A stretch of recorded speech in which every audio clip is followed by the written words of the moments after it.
and I'd like to welcome you to the June meeting of the Board of Directors of Omaha Public Power District. My name is Mick Mines. I serve Subdivision 7, and this year I serve as chairman of the board. Let me introduce the rest of our board members, beginning with Subdivision 1, Director Rich Hurley. He's also the secretary of the board. Director Ann McGuire serves Subdivision 2, and she serves as chair of the Governance Committee. Director Tim Gay represents Subdivision 3. He's the vice chair of the board. Director Fred Ulrich, Subdivision 4. He serves as chair of the Systems Management Committee. Director John Green, Subdivision 5, serves as treasurer of the board, and Tom Barrett, Subdivision 6, serves on the Systems Management Public Information Committees. And last but not least, Director Mike Cavanaugh serves Subdivision 8, and he's on the Nuclear Oversight and Systems Management Committee.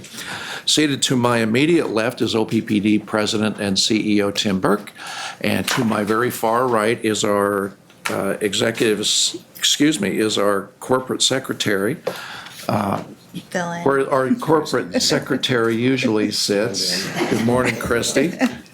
And I'd like to run through a few housekeeping items before we begin the meeting. First and foremost, turn off your cell phones, silence your cell phones.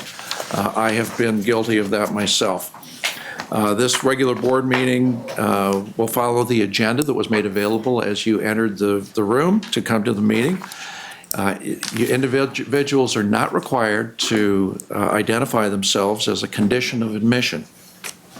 This meeting is streaming live on the internet, so remember that what you say, if you choose to speak before the board, remember it becomes part of the record, and you are live streamed. Our regular board meetings have public comment periods on the agenda. This does not apply to our special and emergency board meetings or committee meetings, though the board may allow for additional public comment opportunities at their discretion. It's the policy of the board, and we encourage the public to attend and speak at our regular monthly meetings. Indeed, we do value your input and welcome civil, respectful, clear, and concise communications, which means speakers please refrain from repetitious, profane, and irrelevant conversation. Following board discussion on each pending matter, I'll ask for public comment before bringing the matter to a vote. Also, prior to the adjournment of the meeting, you'll have an opportunity to comment on any other OPPD matters of interest. If you wish to speak, please approach the microphone to your far left and state your name and address. If you're representing an organization, please let us know who that organization is. And organizations, please choose one representative to speak on your behalf so we don't avoid, again, repetitious testimony and commentary. Comments made by all parties during the meeting, again, are part of the official record. We allot each individual 3 minutes per matter pending at the discretion of the board. To assist you, we use a red, yellow, green light indicator to ensure that each member of the public receives a consistent amount of time. Ms. Labs will signal you when 30 seconds remain as well as when time is up. Please direct your comments to me, not to other board members or the executive team. I'll either respond to your comments or direct and defer your response to other board members. If you brought written materials, please give those to Ms. Labs at the far left of this table. Law does prohibit polling of the board, so you can't ask how you think we're going to vote. The district may at any time make and enforce any other additional rules regarding conduct of persons attending or speaking at the meeting. Now, I would like to turn the meeting over to President Burke for a safety briefing. Great, thank you very much. Obviously, we have a full group today, so we'll split this group kind of in half, and this group will exit to your right, and this group will exit to your left in the event of an emergency and we need to exit this building. Certainly the first 3 rows or so, if we could exit out the front doors, and the back 4 or 5 rows exit out the back side of the entrance to this auditorium. Fire extinguishers are right by conference room A. So if you go out this door to the auditorium, essentially go to the far wall, take a left and then immediate right, and the fire extinguisher is right there. There's also a fire extinguisher in the kitchenette area as well. The AD and the first aid kit, as you go through the atrium, is on the cement wall before you go to the cafeteria. It's one on top of each other. Is anybody here in the room certified in the use of an AED or in CPR? I assume we would have several that are certified here, obviously. Let's see here. Exits, in the event of a fire, we would not use an elevator. If anybody does have a concern or an issue with mobility, please let us know during that time, and we'll make sure our security folks here assist in moving folks out of this room and to a safe area. Obviously, we would exit the building. Most of us would exit on the 16th Street side, down the steps, and as you go down those steps, please use your three-point touch, if you would. One hand on the railing, 2 feet on the ground. We don't anticipate any severe weather outside of heat, and so no storms or tornadoes are planned or anticipated in that regard. But in the event that that would occur, we would all essentially move to the west part of the building and secure into the lower garage area. Our call center is also a secured area for those kinds of events. And with that, Chairman Mines, that's our safety briefing. Thank you. Ms. Labs? Agenda item 4, approval of the Agenda item 3. Notice of time and place of this meeting was publicized by notifying the area news media, by publicizing same in the Omaha World Herald and outlets, by displaying such notice on the arcade level of Energy Plaza since June 7, 2016, and by mailing such notice to each of the district's directors on the same date. A copy of the proposed agenda for this meeting has been maintained on a current basis and is readily available for public inspection in the office of the district's corporate secretary. Additionally, a copy of the open meetings law is available for inspection in the public meeting book located in this meeting room. Agenda item 4, approval of the April 2016 Comprehensive Financial and Operating Report, the May 12th, 2016 Board Meeting Minutes, and the June 16th, 2016 Agenda. So moved. Second. Barrett? Yes. Kavanaugh? Yes. Gay? Yes. Green? Yes. Hurley? Yes. McGuire? Yes. Mines? Yes. Ulrich? Yes. Motion carried. Agenda item 5, resolution number 6120. Now therefore be it resolved that the Board of Directors accepts the monitoring report for Strategic Directive SD-15, Enterprise Risk Management, in the form as set forth on Exhibit A attached hereto and made a part thereof, and finds OPPD to be sufficiently in compliance with the policy as stated. So moved. Second. Mr. Chairman, Yes, sir. this resolution goes along with Strategic Directive ST-15 Enterprise Risk Management, and I believe we have a short presentation on this. No? No presentation. We have reviewed the risk management portfolio as part of our strategic directives on a quarterly basis on this one, an annual basis overall. And we believe that the entire risk management process is in compliance with the with what our strategic directive 15 would require us to be, and I feel comfortable that we're sufficiently in compliance with the policy, and I would ask us to approve the fact that we are in compliance. Is there discussion? Seeing none. Are there comments from the attendees? I see none. Please call the roll. Barrett? Yes. Kavanaugh? Yes. Gay? Yes. Green? Yes. Hurley? Yes. McGuire? Yes. Mines? Yes. Ulrich? Yes. Motion carried. Agenda item 6, resolution number 6121. Now therefore be it resolved by the Board of Directors of the Omaha Public Power District that the proposal of CG Power Systems USA, Inc. in the amount of $620,400 is the lowest and best bid received on request for proposal number 4982. Substation 1278 T2 distribution transformer is hereby accepted, and the bond of such bidder is hereby approved. I so move. Second. Mr. Chairman, Sarpy County, it continues to experience extreme growth, especially in the Schramm Road area, both out by Highway 50 and all through Schramm Road. We need an additional transformer to support that area load growth. We got 6 proposals. All 6 were legally responsive and 3 were technically responsive. And we recommend award to the lowest bidder with whom we have good experience. Other questions from the board? I've got a quick question for John or whoever, or Mo. I brought this up Tuesday, and I know this is a growing area, but do we do our own work installing this? We're just paying right now for the actual transformer, and we're gonna do our own installation, and how much does that cost? Correct. This is just for the purchase of the transformer itself. And typically, we use our own crews to do the installation, the testing, and all the work. And it kind of depends on the specific area and the schedule and what we're doing. So the cost could vary tremendously. But the cost for this transformer, as indicated, $620,400. And it was the lowest and best evaluated bid out of all 6 proposals. Right. Yeah, and I was just saying, like I said on Tuesday, it's nice in that area. It's growing so fast. Right, the load This is going on our growing. existing Right, property. right. I just wanted Yeah. to. throw it Yeah, out. this Within a year, project should we'll be have this. completed by June of 2017, so Next we'll year. be in good shape. Okay, cool. I don't know if you mentioned it, but it is on a current substation site, right? We Yeah. don't have to Correct. require any 1278 additional is- ground or anything. Correct. So it won't be, Yeah. Even when we design those, we kind of lay Protected out the that. design to accept future transformers. sometimes that's a concern. And some of the bids received had the transformer shipped full of oil and not full of oil. And this one is shipped full of oil or not?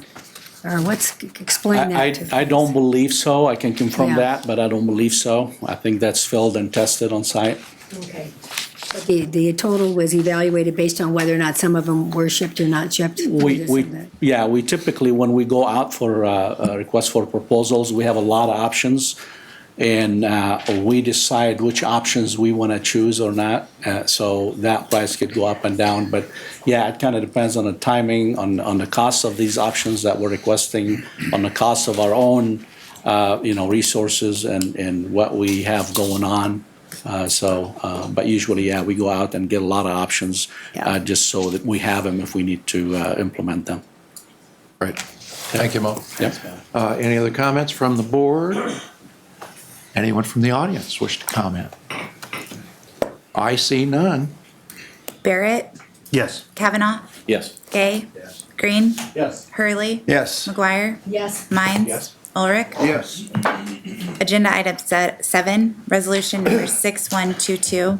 Now therefore be it resolved by the Board of Directors of the Omaha Public Power District that the plan set forth on Exhibit A attached here to be and hereby is approved. So moved. Second? Yeah, President? we're going to go ahead and do a little presentation. I'm going to ask Christie to be the controller there so she can give the controller to Mary and Edward as well. Obviously, we're going to talk about some of the things we've talked about in our previous board, committee, and board meetings. I'll let Christie move to the first slide. The strategic directives that the board put in place and approved just about a year ago, and it probably a year and a half ago spent quite a bit of time putting together 15 strategic directives. All are kind of interrelated, certainly about our operation at OPPD. But part of those strategic directives is really to drive clarity and transparency around the work that we're doing here at the district. And so as you have seen just previously on our enterprise resource management, Tuesday, the board received a briefing on that. And then at this board meeting today, we essentially approved the monitoring report and the substantial completion of that strategic directive and then our ongoing work around enterprise risk management. The two directives that really are tied today to this conversation and this discussion is our strategic directive 9, which is around our resource planning. And so you can certainly see the words behind me. And the rationale is to make sure that we look at our current assets, our future assets, or potential future assets that are available for us to use relative to our resource generation portfolio. And then to make sure that we assess those not only for economic reasons, but from risk profiling reasons, right? So making sure not only costs are driven, but also risks of those generating assets are driven. SD2 is around competitive rates. And so the board has identified an objective for us to be 20% below the regional average. And so as we have encountered both of these strategic directives, we are linking them up in this conversation to look at a portfolio that is going to be the most economic portfolio that we believe that provides the lowest cost risk for us, as well as technology risk, regulatory risk, a variety of other items in that assessment that we've done, and then also provides us to have a glide path to get to 20% below the regional average. And so, Christy, I'll have you. We've talked about strategic trends over the course of the last year, actually, is certainly with the board, we've done that in our board committee meetings, but these are really around impacts or pressures on cost, and also impacts and pressures on our revenue. Obviously, energy conservation is a good thing. We're encouraging it, we're incenting it in many cases, but we're seeing the traditional load growth that we have seen at OPPD essentially mirror what's going on at other utilities, which is really flattening out as we see going for the future. And even though we're adding customers, we're adding load, we're adding transformers for load, we're really seeing overall usage to stay neutral for the foreseeable future. And obviously we'll see some impacts of that over a period of time. But even the hot weather that we've seen over the last couple of days, we have not met the peaks that we saw in 2011 and 2012. So we're really seeing the impact on our revenues in that regard. And so as we see those strategic trends, it's how are we as a utility positioning ourselves for the future on both of those items. So if we could go to and by the way, this presentation will be on oppdlistens.com as well. I'm going to kind of turn it over to Mary and let her talk about the analysis that was done, and then I'll come back on a little bit later. Morning, Mary. Good morning. So I would like to go over the key resource analysis results. As we went through this analysis from a resource planning perspective, we put Fort Calhoun in as an option for the model to choose whether or not it should be stay in our optimum portfolio. In every case, Fort Calhoun drops out when given an option to the model. The additions to the model are economically driven, not compliance driven. The extended power uprate was also included as an option, and it is not economic in any of the situations either, as the model was choosing and optimizing. There are other carbon-free options that are more economic, and it's choosing those instead of the extended power uprate. OPPD remains in a good economic position to comply both with the current CPP regulation, and we know that that's on a stay currently, so we'll see and we'll evaluate that later on. But both with or without Fort Calhoun, we're in a good economic position. We did constrain the energy sales to moderate the market variability within the model, and the stochastics, or the probabilistic risk analysis, confirmed that there was a lower cost and a lower risk associated with rebalancing our portfolio. I put some terms in here. We've had a lot of questions over the last month about capacity, energy, and system requirements. So I'll go through those before I go into the next set of slides. Capacity is the amount of electricity that a power plant is capable of producing. Energy is the amount of electricity that our customers use at any one moment in time. And then our customer requirements is the highest amount of energy expected to be consumed by our customer owners at one moment in time during a given year, and then we add in our SPP mandated reserve margin. So to talk a little bit about how we're rebalancing, we went from a baseline scenario. I'll start with on the left with the energy. Today, the baseline scenario has 26% at the bottom, which is nuclear, 2.5% hydro, 27% wind, 44% coal, and 1% gas. That is our current energy produced by our current fleet. If we rebalance that, we slide out the bottom 26% for nuclear should the board decide today to do that, and the stack drops down. So we still have our 2.5% of hydro. We increase our wind about 35%. Coal increases a little bit at 46%, and then our gas goes up to 2%. Now, I will comment a couple of things on the energy side of this. The energy percentages that are represented here are relative to the baseline portfolio. So this is just how the baseline is transitioning over. And then also, we've had a lot of questions about gas.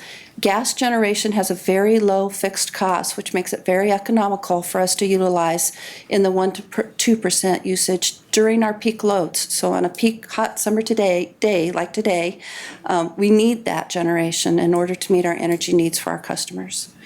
If I might, Mary? Sure. The graph, the model on the left, you have an OPPD system annual usage. That's the requirement that our customers will have through the year. We're still generating more than those customers need, and we're selling it in the market, right? I was just about to go I'm there. sorry. Absolutely. I'm sorry. So And yes, this right here, the OPPD system annual usage is what our customers require, what we're projecting them to require. And then we are still long on energy, which means that 14% of this baseline portfolio is not being replaced. And as you can see from this graph, we are still above what our customers' requirements are. Moving to capacity. Capacity is required for SPP. We have 16% accredited capacity for our nuclear generation. Again, as we rebalance this, we slide out the 16%, and the stack drops down. The 5% down here are contracts, capacity contracts, that I'll speak about in a minute. We have about 3% of hydro, 6% of wind, and that gives us 35% of our energy. 33% coal, so coal is not increasing in terms of capacity, but it's providing 46% of the energy. 39% gas, which is providing 2% of the energy. And then again, our system requirements plus our reserve, and you can see we still have excess in order to meet the requirements for SPP. In terms of risk, as I said, we looked at both CPP and no CPP. On a baseline case, you can see we're up and to the right. As we rebalance this portfolio, we move down and to the left. That means lower cost and lower risk for OPPD and its customer owners. How we plan to put those capacity contracts in place. We have short-term capacity replacement contracts. We plan to use North Omaha 1 through 3 on natural gas during the summer to meet our peak loads. We're also purchasing low-cost capacity from other SPP participants should the vote today move to cease operations at Fort Calhoun. 90% of the contracted capacity comes from natural gas units, 10% comes from coal. Long term, we plan to run an integrated resource plan, and we will be determining what those replacements will be on a long-term basis.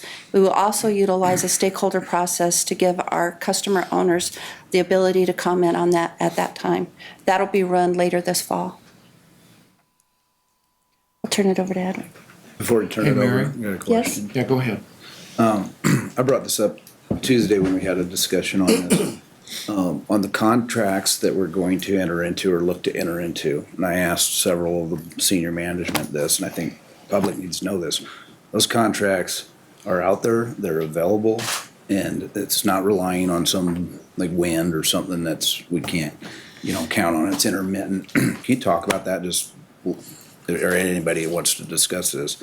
I think that's key. If you're gonna shut down something so crucial as Fort Calhoun, I know we have excess capacity, but to me, that was my main deal. We also talked, if anyone wants to talk about the SPP in general, having excess capacity, I think we should cover that here in the public meeting, so you can handle it or Okay. whoever. Would you like me to handle it? Okay, I went back to the slide. We do have capacity contracts that have been negotiated but not signed. They are pending board approval today. So yes, it is available, and yes, we have contracted for it, waiting and pending board approval. And then also, we need to get the firm transmission rights, and so that contract is there. So yes, it is available.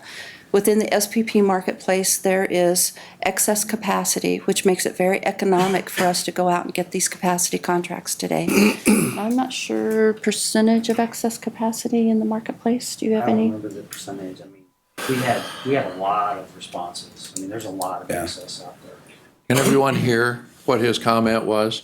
I'll repeat Restate it. We had a lot of, we went out for an RFP, or request for proposal, for capacity contracts, and we had a significant response to that. So there is a lot of excess capacity out in the SPP marketplace. And due to the integrated market, we do a lot of that daily or whatever you do. But the other key is, I asked, and again, we should know, if you can have a contract, that's fine, but it needs to be delivered. No one cares if you have a contract if you can't deliver the energy when you turn the switch. Can we talk about the transmission, or anybody want to talk about that? That we're very confident that We'll have Mo talk about they'll that. deliver on those contracts. Sure. As we discussed Tuesday, there are a couple issues. The first one, whether you have the capacity, which we do. The other piece is whether we can transfer that capacity and deliver it to our load. We have our own internal planning department and engineers and experts, and we've done this study to ensure that we can deliver that capacity if needed. We feel very comfortable. Everything looks good. Now, being part of SPP, the Regional Transmission Organization, we have to submit that request to them. And they get many other requests from other utilities, and they have what they call integrated, a plan, integrated study, that our requests will have to be entered, and they have to complete that study and come back to us.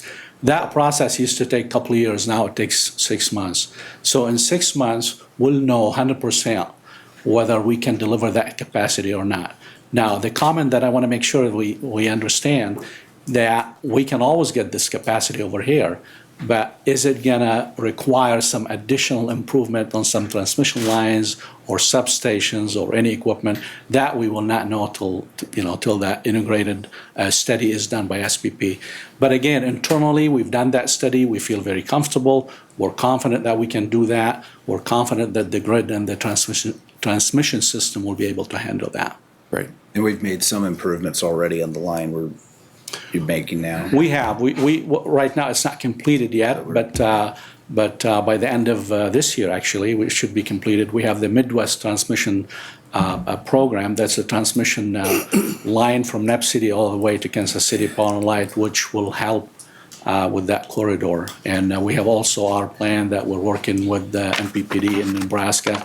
So a lot of improvement on the system, and again, we're very confident that will not be a problem. I wanted to get that out in the public meeting, because that's some of the questions I had. It's like, well, where are we gonna get our energy? And it's important to know. Along that line, I also had asked about the capacity contracts, and at the other meeting, I was under the impression they were with SPP, but they're not. Is that correct? They're actually with the other. I would defer to Troy and Mary, All right.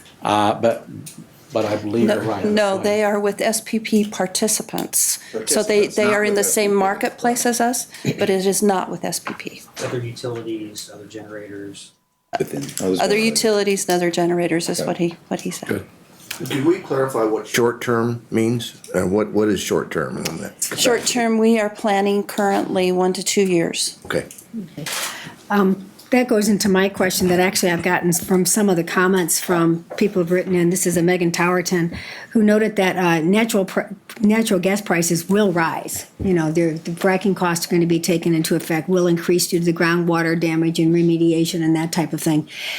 Have you put that into your stochastics as far as the cost of gas that Fort Calhoun still is not Yes. financially? We looked at 200 different scenarios for how the gas prices might change. and it ranged from $2, and I'm remembering numbers, but it was above $16 to $18 range. So it had a very wide variability as we looked at this.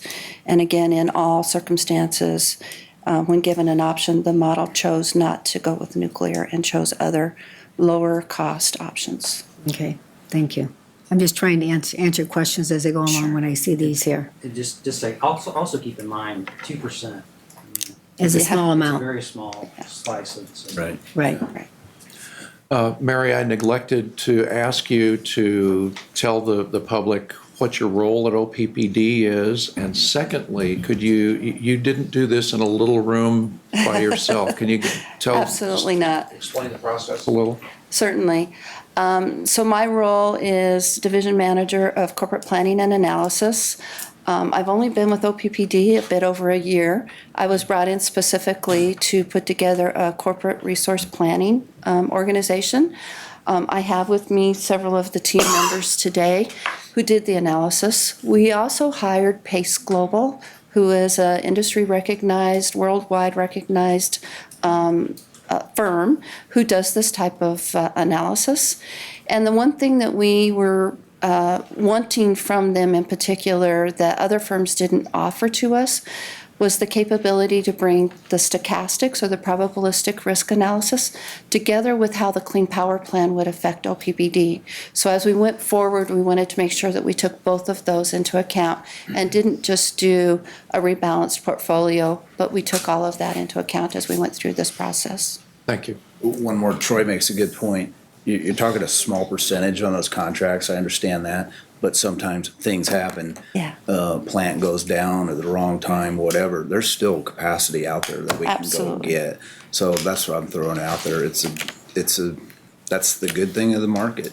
And that's part of the reason why we have a 13.6% reserve capacity for all generation owners, utilities and SPP. It allows that flexibility within the marketplace. Right. To support. Thank you, Mary. Okay.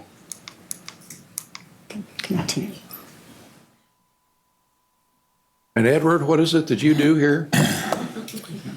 I look at numbers, and I add, subtract, multiply, divide. Now I'm the chief financial officer. So I'd like to talk to you a few minutes about the financial impacts of the recommendation so that you have an understanding of the implications on the corporation financially and also within the financial side, the accounting requirements associated. I'll give you the summary first. The summary is that discontinuing Fort Calhoun operations results in an improved competitive position, and that competitive position is improved by the lack of a need for a general rate increase through the forecast period.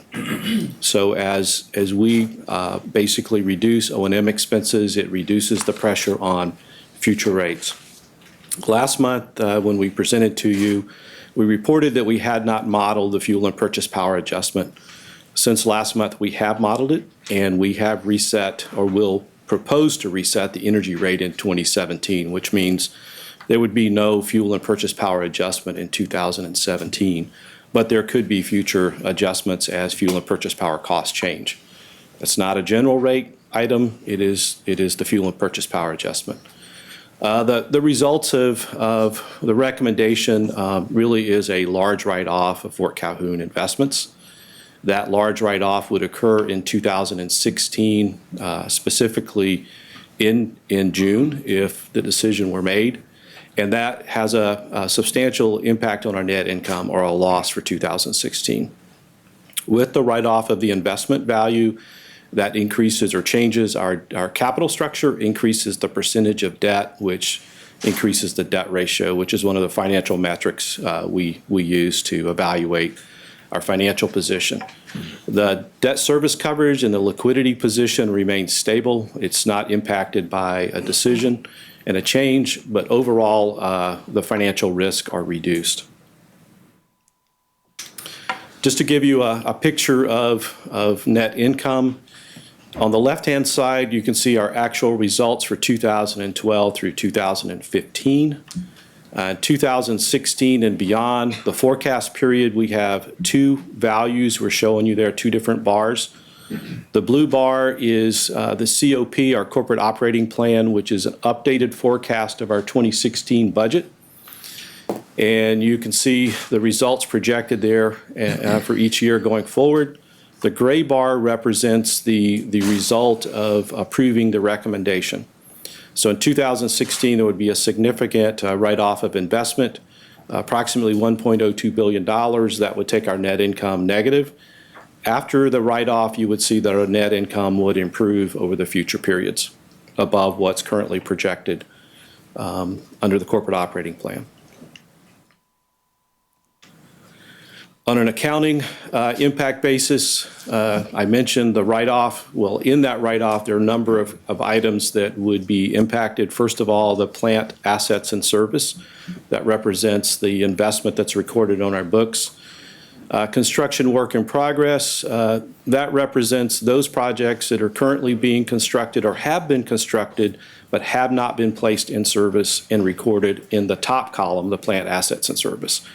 So there's two areas there. Regulatory assets, we have deferred decommissioning expense, we have Fort Calhoun Station outage cost, and we have deferred Fort Calhoun depreciation.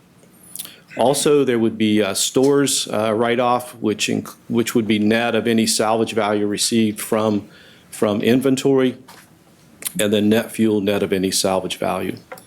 Now, the next item is not related to Fort Calhoun, but it does have an impact, and that is if you approve the recommendation includes extending the operational service of North Omaha Station 3. Right now, it's scheduled to discontinue operations in September, and so it's being depreciated through September of 2016.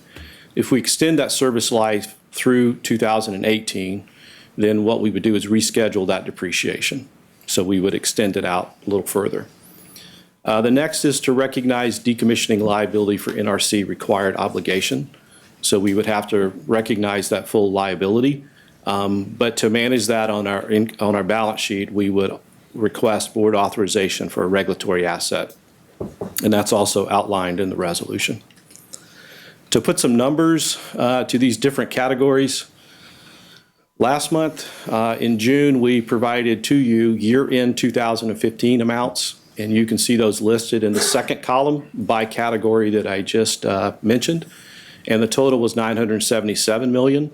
Since last month, we've gone in and updated for where we are as of June 2016, and you can see that third column now is $1,024 million, and the difference between the two columns is $47 million. Most of the items increase with the exception of the outage cost, which is a decrease, and that's because we continue to expense that as we go through the operating cycle. So with that, I'll turn it back to Mary unless you have a question. Edward? I had one question. And you're extending North Omaha 3 because Grand Prairie's not going to be on yet until then, or why? What's the reason for that? It's actually North Omaha 1, 2, and 3. If you look at the capacity options that were shown earlier, it said continue operating units 1, 2, and 3 on natural gas. And so I'm going to try to tie a few things together here in my answer. And so we talked a few minutes earlier about the ability to deliver capacity to our customers. And then we talked about transmission risk and whether or not it would require transmission upgrades. We identified a couple of things when we went through the analysis. Number one, to mitigate transmission risk in that concern, we identified that if we continued to operate North Omaha units 1, 2, and 3, there were two things. One, it's a very low-cost option. It's I would say, equal to or less than the cost of, the market cost for capacity. But it also doesn't involve transmission risk because it's already interconnected with our system in our load center. And so that was a really a nice fit to make that recommendation because it mitigated the risk that we just discussed earlier. Perfect, thank you. Edward, I've got a question. Earlier you said, one of the first slides you had, it said reduced financial risk. This just pointing out, earlier in the meeting, we just recommended or Strategic Directive 15, which is to look at all company risk. We do that every year, and it's kind of just a housekeeping thing we did, but yet during the year, for the last several years, we've focused a lot on company risk, and we talk about it at meetings and things like that. Can you talk about a little bit of what that meant on the Fort Calhoun risk to the whole company, and why you put that on your slide? Because I think it's kind of important. It's one of our major. All right. You know, as you mentioned, we talk a lot about risk and different types of risk, and I specifically mentioned financial risk. And in financial risk, what you're looking at is the unexpected impact of events on your financial position. And so with Fort Calhoun being a small unit, we have an increased impact for any regulatory changes. So if you had a unit that was twice as large and you had an event somewhere in the country or in the world, and there was a new regulation approved and required, the impact on Fort Calhoun is twice as much as it would be on a unit twice its size. So the regulatory risk really drives the financial risk. And it's that variability of event that impacts our O&M expenses, which then impacts not only our O&M expenses and our capital expenses, which impacts how much money we have to borrow and fund, and then what that impact has on our rate structure. And then, of course, our customers are asked to then pay our rates. So it is reducing the variability due to the regulatory impact associated with, number one, operating a nuclear station, and number two, specifically the size in the economy of scale issue. Thanks. Can you talk a little bit about the SPP market and how it's affected us as far as the change since we've moved to the SPP market? Okay. That's not an easy one, I know. That's not an easy, because there are a lot of factors. I would say that SPP provides a structure for utilities to be able to do price discovery. In other words, everyone is participating in this market, and utilities are bidding in their prices, and they're looking at how to optimize or operations and minimize energy prices. And so as a result of the day two market and SPP, we have much better understanding of what the market prices are. We have much more transparency around the amount of capacity that's in the market. And that is a very strong price signal back to us. So that's kind of a structural benefit. Number two, it provides consistency on how you trade energy back and forth, so there's more structure to it. It also allows us to take a more, I would say, strategic view of our resources as we understand the resources in the region that we're competing with.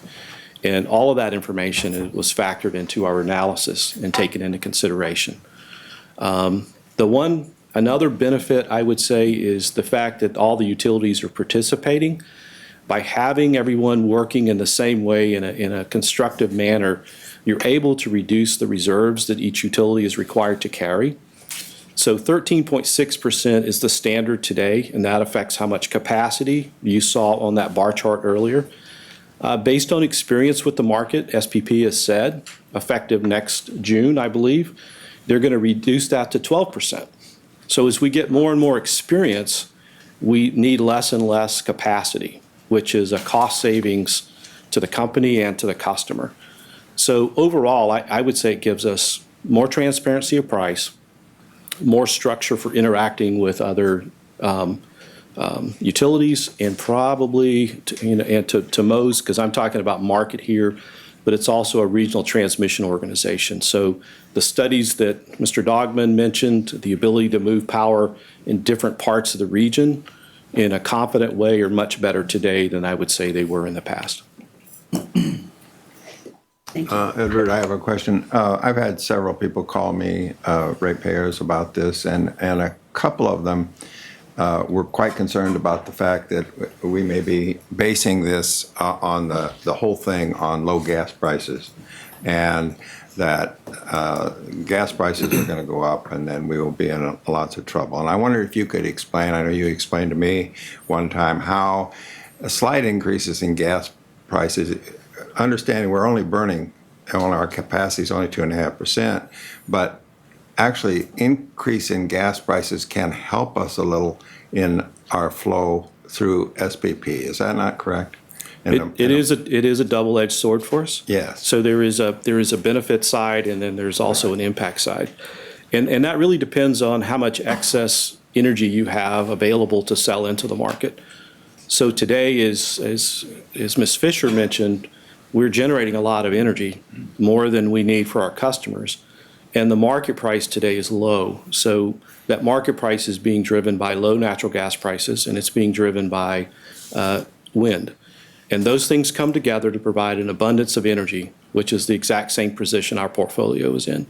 And so there's not a lot of value created by selling that extra energy into the market.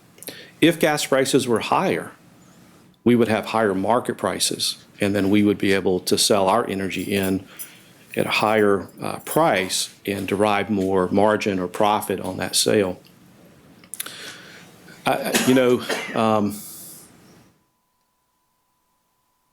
We don't have a lot of generation. We have a lot of capacity for natural gas, but we don't have a lot of generation. And so in today's portfolio and the one that you saw, there's not a lot of risk, downside risk with natural gas prices. There's always volatility. You can financially hedge against volatility. Long term, you still have to manage the price, but the price really is probably beneficial for us in the short term if it does increase. And I think what's really interesting about that comparison is that even our gas units are based on the price of gas on our operating experience that we have. So when we bid those into the market, it already has our price and our margin and our operating experience kind of tied with it. Versus in the comparison on the nuclear market, it's not an energy source that essentially moves with the market like coal is. And when it's not operating, it has a high fixed cost versus gas in this example. And even our coal units historically can move up and down in the market. So it gives us a lot of market variability in that regard, and with a much lower fixed cost long term. So One thing on this markets, so that brings out a point that, low gas prices, I think I've been on this board just midway through my 4th year, but ever since, those prices have remained low. The whole change in the gas world, low prices, there's an abundance of gas, but also this wind. That, the wind is not anything this board has done. We've taken advantage of it, but those are federal policies that are set, and there's a tremendous amount of both of those things out there changing market over the last 4 or 5 years, and we can't make markets. That's just what they are. The SPP is allowing us to utilize what a market is. So if there's a surplus of a commodity, which there is, prices should go down, and ratepayers should see that. That's the way the markets work that I was taught. So I think that's kind of where we're at here. I throw that in there because it's not like something we just dreamt up here. We've been looking at this a while, so. Well, the question was asked of me too on the fracking thing. And if we take this plant has what, a 16, 17-year life expectancy to 2033. So that's our end line. 16 is our beginning line. From what you see in the industry, even if fracking were brought under control, would that be 5 years, 10 years, 15 years before you would see gas prices go up? Wow, you're really stretching me now. I'm asking that question in a speech. I'm going to give you an opinion. Okay, that's all I have is an opinion. And I base this on information through reading and people that I have discussed this with who know more about the gas markets than I do.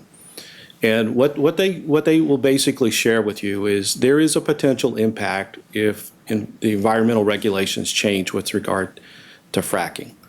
However, what they'll tell you is they think it's in the order of 50 cents per million BTU, not dollars.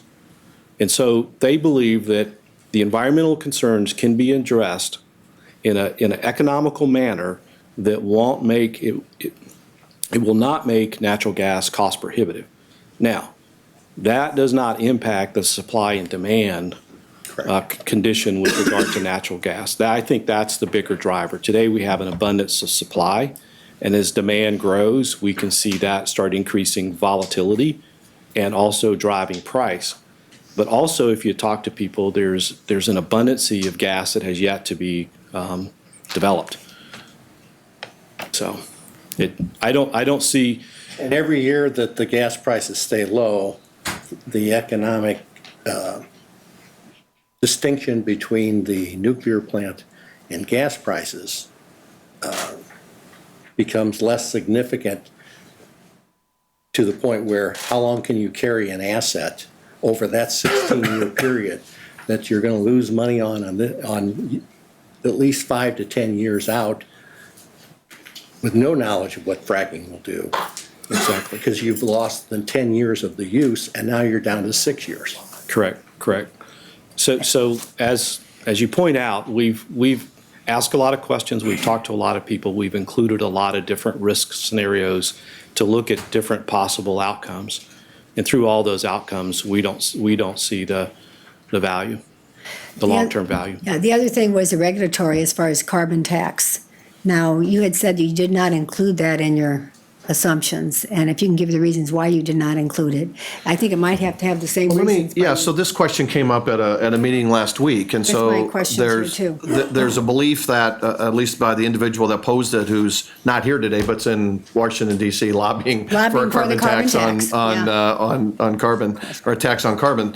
But, the conversation is, there's, in this individual's belief, is that there will be a carbon tax on, or a tax on carbon. And I'll be honest with you, in all the industry conversation that I've had, whether it's through the investor-owned utility side, the public power utility side, with our own delegation side, the Clean Power Plan is currently the plan that is meant to address the current carbon kind of position of the administration and the EPA at this point in time.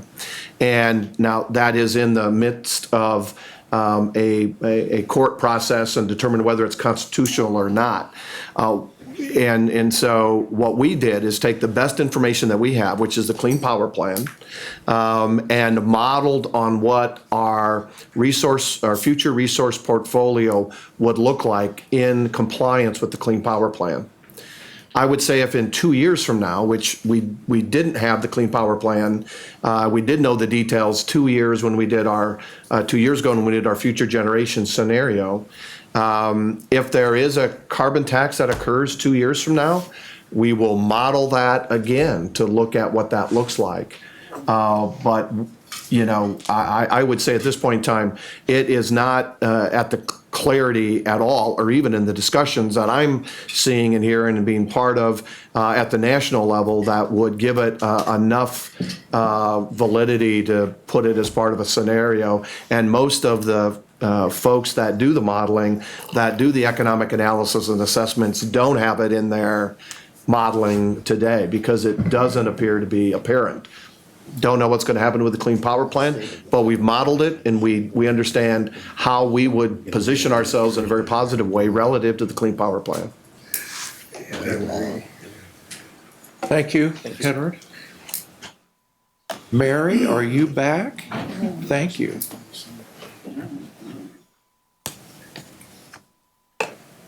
I'm going to speak a little bit about decommissioning a nuclear power plant. In my history, I did decommission a nuclear power plant back in the 80s and 90s, so I have a little bit of knowledge around this. Nuclear decommissioning overview from the NRC website, they define it as safely closing a nuclear power plant to retire it from service after its useful life has ended. It basically consists of decontaminating the facility to residual radioactivity levels that will permit the release of the property and the license. Releasing the property for unrestricted use often includes dismantling the facility or dedicating it to other purposes. It begins after the nuclear fuel has been removed from the core, and the regulations from the NRC oversight to protect workers are still in effect, and workers and public during the decommissioning process. We looked in particular at 2 of the 3 scenarios afforded to us under the NRC regulations. We looked at decon and safe store. Both must be completed by regulation within 60 years of ceasing operations at a nuclear power plant. Decon is often referred to as immediate dismantlement, in which you remove the fuel from the core, and then you go through the plant, you remove all the radioactive components, you decontaminate the rest of that. It takes about approximately 10 years in our estimation to do that, and pretty much in the industry, they would agree to that 10-year schedule. Safe store is often referred to as deferred dismantlement, in which you remove the fuel from the core. About the first 3 to 5 years are basically the same. You get it into a safe condition, and then you allow it to sit and decay, the radioactivity to decay off, and then between 50 to 50 years, you would go back in and actually dismantle the facility, remove the radioactivity, any residual radioactivity, and then get the termination of license from the NRC. I will note that that 60-year time frame for safe store can be moved up. It cannot go out past 60 years. So if you want to have a 10-year safe store, that is afforded to you under the regulations. Mary, these are issues we would face whether we shut the plant down now or in 2033. Yes, it would. Entomb is the other option afforded by the Nuclear Regulatory Commission, and that's where you encase your radioactive contaminants in a structurally sound material such as concrete. That's not been utilized typically in the U.S., but that allows you to leave that facility there for about 100 to 110 years. We have 2 decommissioning funds at OPPD. The first one is the minimum required by the NRC. Its current balance is $285 million as of the end of May. We also have a supplemental fund of $96 million. We have looked at this in terms of, should the board vote to move to decommissioning, how we would continue that funding. We would do it through a blend of operations and maintenance expense savings as a result of not operating the facility. We would also have earnings on the funds, as mentioned above, those 2 funds mentioned above.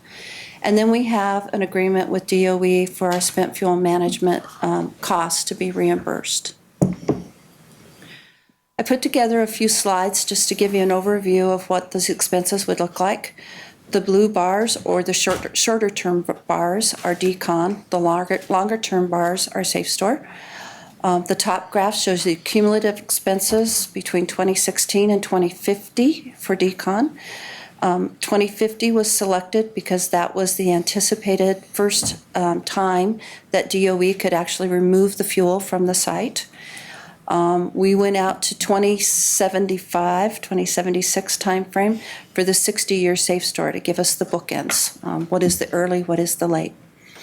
You'll notice on the bottom graph, I gave you the annual expenses as well.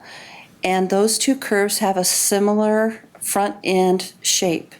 And they are basically because, as I mentioned before, similar costs are incurred during that period of time. And then you see a flat line there, and that is the fuel is in the independent spent fuel storage installation and being stored in decon until DOE can take it, and again, anticipated around 2050, and then through safe store out through 2066. And at that time, we're anticipating that DOE would take the fuel in a safe store scenario. Put together these slides just to show you how the funding works. The bottom bars that you see there are the expenses. I'll start on the top graph for safe store. The bottom bars are expenses, or the blue bars. The top green bars are how we are contributing to the fund. You see in safe store that we start with about a $380 million fund. We draw that down over the first 5 years. As I said, there's a lot of expenses in the first 5 years, putting the fuel into a safe condition as well as the plant. No safer than it is today, but again, for a safe store period. And then you wait, and you leave that to decay, the radioactivity to decay over a period of time. And then towards the end, you come back in and you dismantle that. So you see the large blue bars at the end in 2075 representing the expenses to dismantle the facility at that time.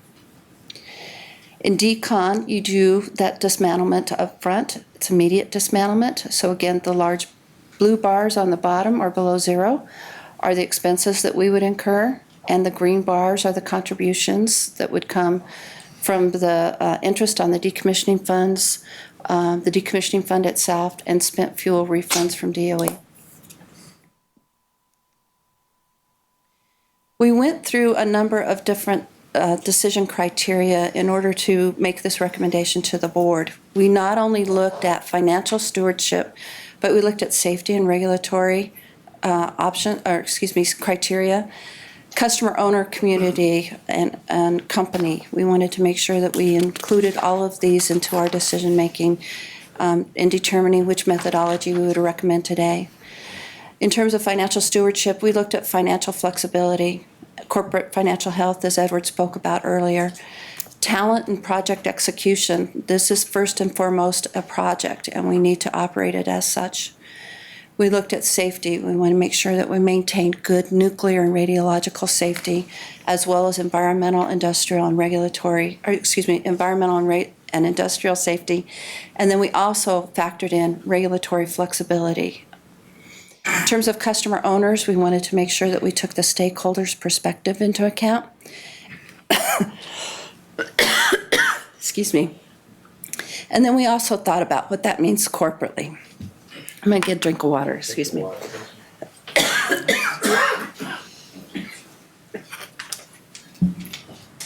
No one's paying attention, Mary, it's okay. That makes me feel better, thank you.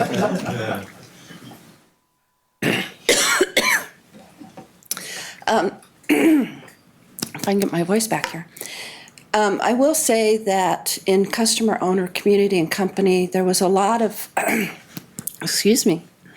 there was a lot of discussion about how this is impacting our employees, not only at Fort Calhoun, but the company overall. And I can tell you that only being here a year, it is something that is discussed quite often and quite frequently, and was a good debate in terms of how do we make this acceptable to everyone. Not that we can get there, but again, it is concern and compassion within the company that's being discussed. I will say that as we went through this, the two criteria that stuck out as things that really pushed us one way or the other was financial flexibility and regulatory flexibility. As we went through this process, there were about 10 to 12 people in a room for about 3 days going through each one of these decision criteria. We looked at the two decommissioning technologies. We believe that's a very close decision. However, given that flexibility both from a regulatory and financial perspective, we are recommending that we go to Safe Store because we believe it will bring greater value to our customer owners.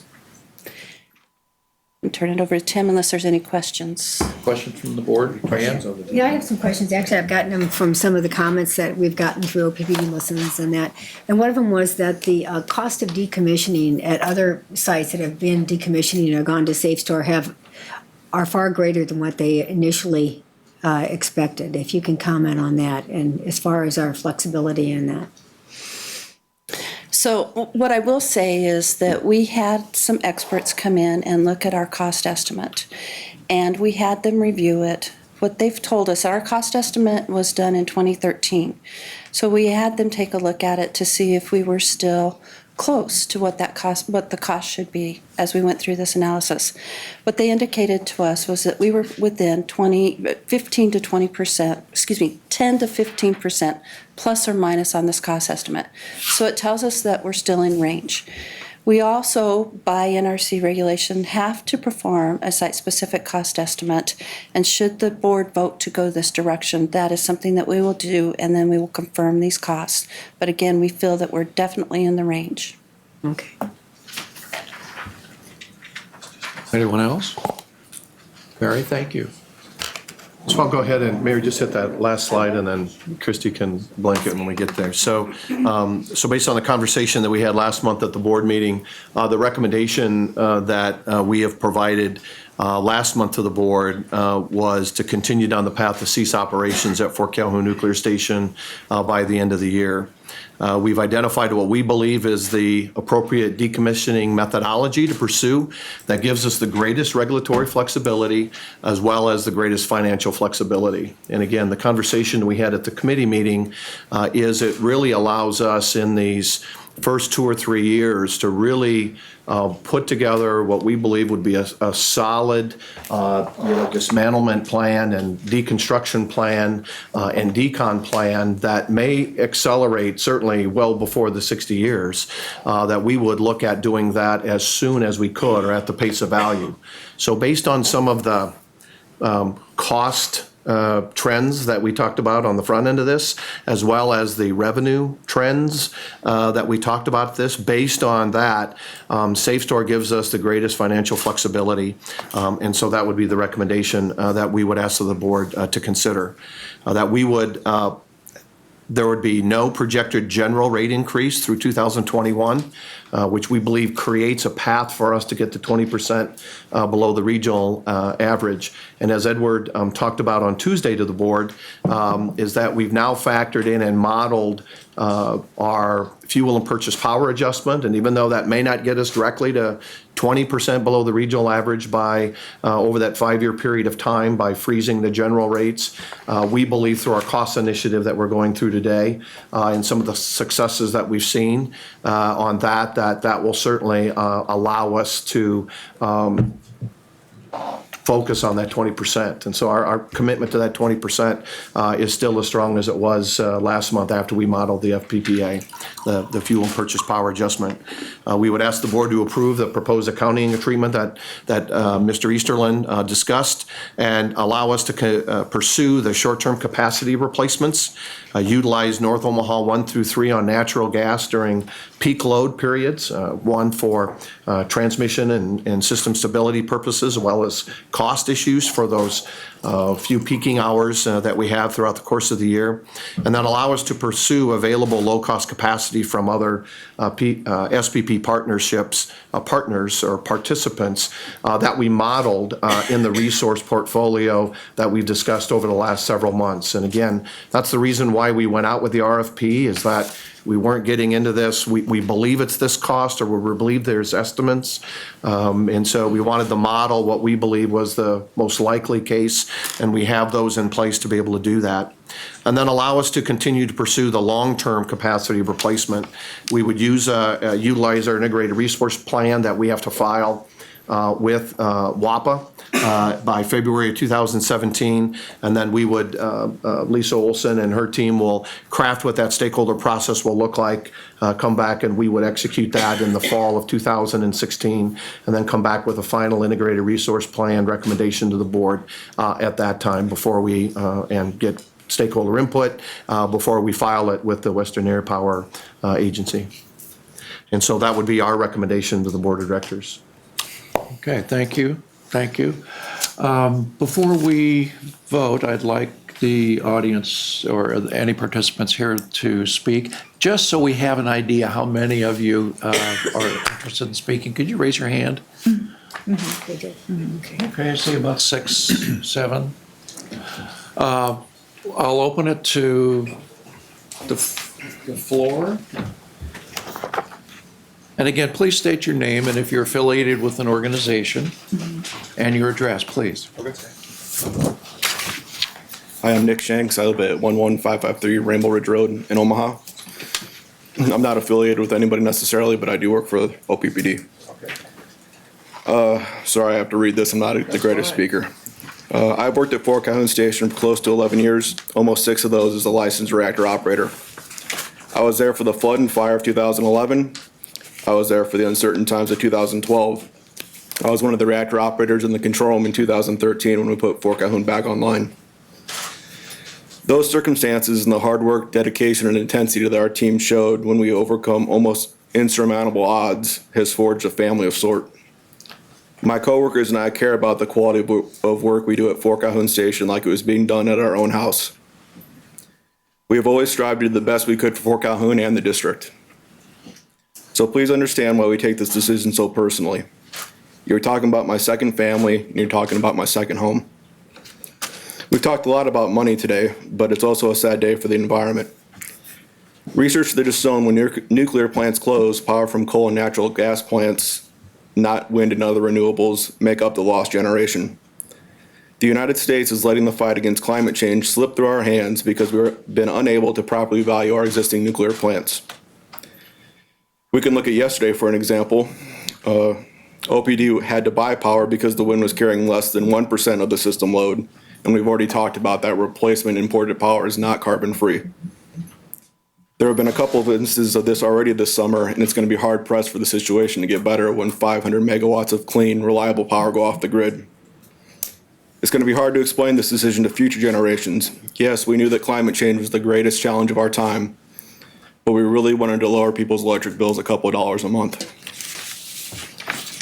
Lastly, I'll ask for whoever speaks today to keep in mind that it's a rough day for 700 of my friends and their families. Please show them some class. Many employees are watching this at work and their families are watching online.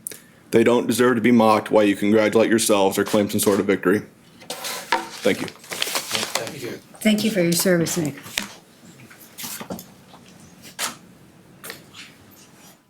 Good morning.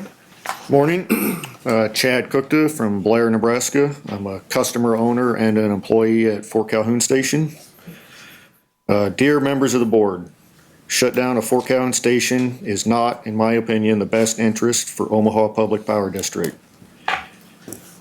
For number one, nuclear energy is a carbon-free, stable source of energy, and we're replacing it with carbon for sources of energy. Number two, we're limiting the diversity of energy sources that will subject OPPD and its customer owners to the mercy of the energy market. This is likening OPPD to the likes of Enron and Constellation Energy. Number three, while natural gas prices are at record lows for the time being, this will be what OPPD will be best relying on in the future, as wind, as you can tell, is not blowing all the time. And recently, as Nick just said, we've been buying power because of the wind during the heat of the summer when prices are not at their lowest. Number four, not raising general rates for the next 5 years.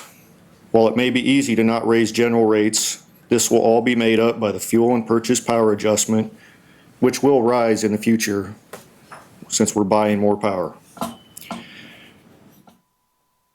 This statement initially leads to misleading of OPPD customer owners.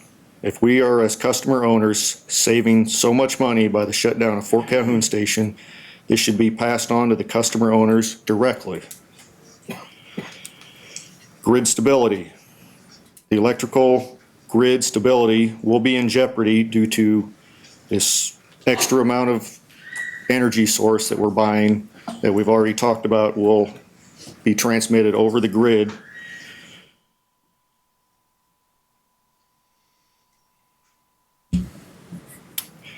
And number six, while this may seem like a financial windfall for the short term, due to current gas and coal prices, this will not last. Remember approximately 10 years ago when coal and gas prices were both at record highs and OPPD was paying through the teeth for coal. The markets go through cycles and it will come back around again.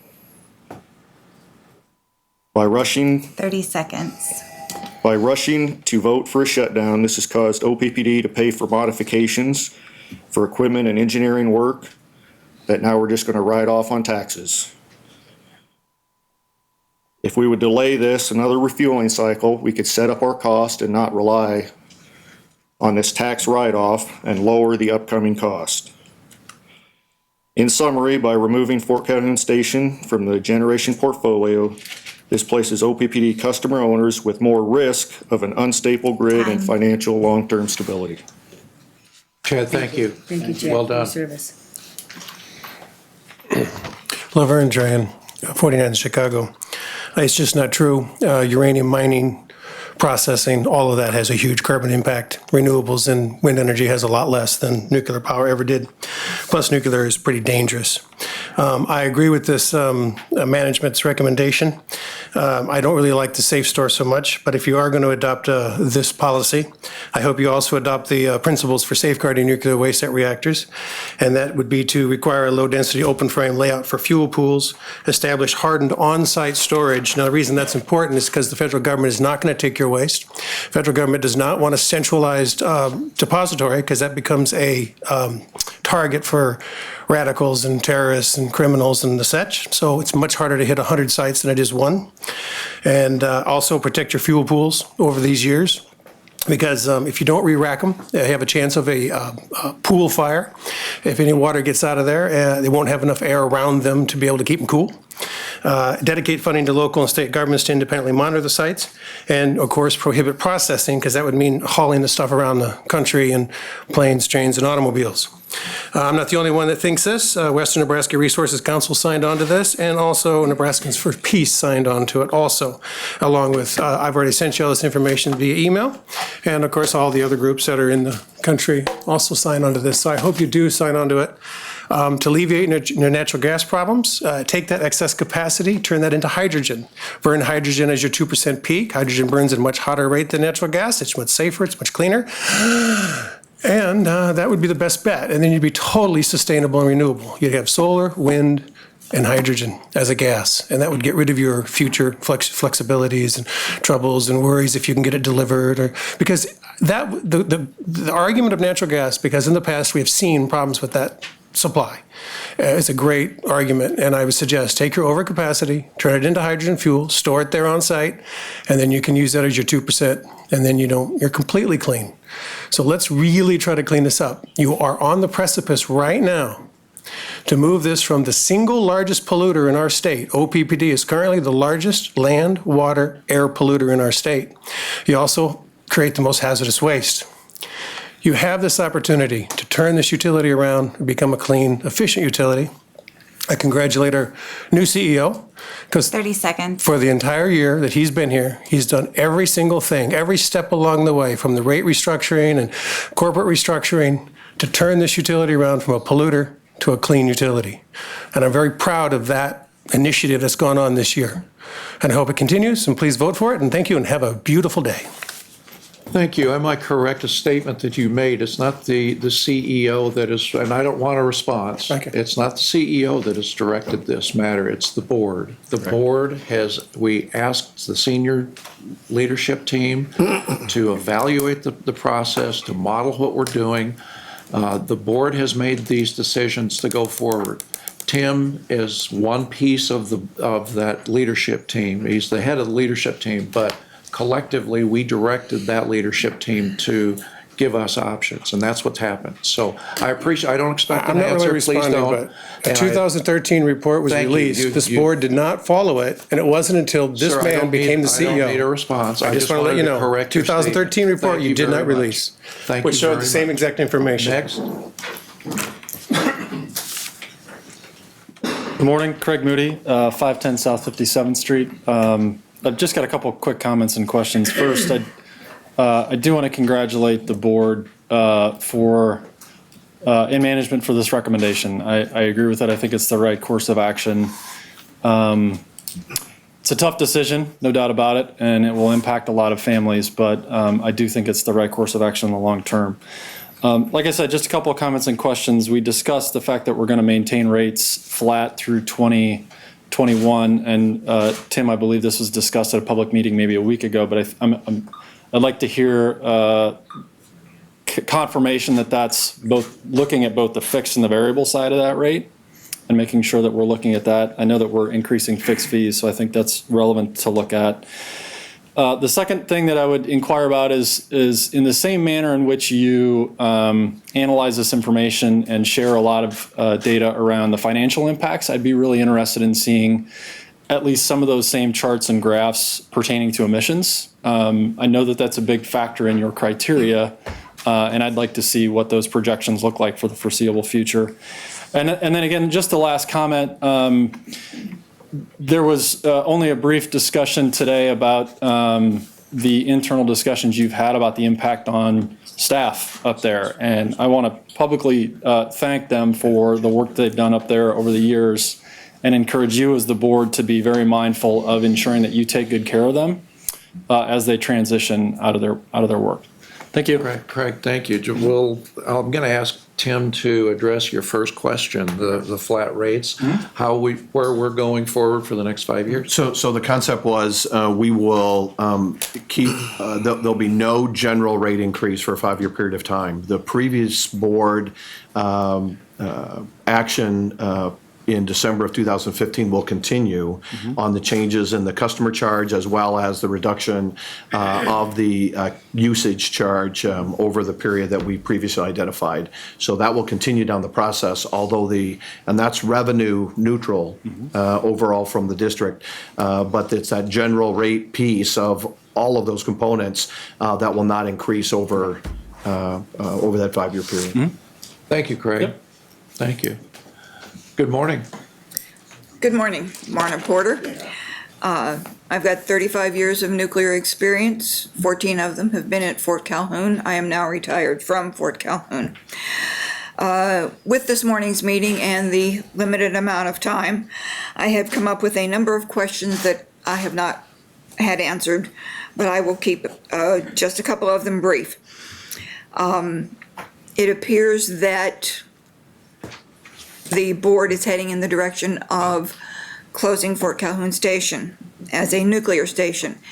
I have heard no discussion regarding the possibility of converting that facility into a natural gas facility, as was done at the Utility Public Service of Colorado at Fort St. Vrain. They took their nuclear facility, took the steam generators out, took the fuel out, and converted it to natural gas, saving themselves a lot of money because they were able to keep their turbine and a lot of their people who were doing a number of the same types of jobs. They were able to keep their assets, their land, and didn't have a problem with that. My second part of this is, because it doesn't seem that that has been even discussed as a possibility. The second part is, if you do go to Safe Store, which means it's going to sit there for a while, what I see happening as a possibility, even though it would take a few years for the laws to be changed, would you be selling it to Exelon if the laws can change? Those are my only two questions.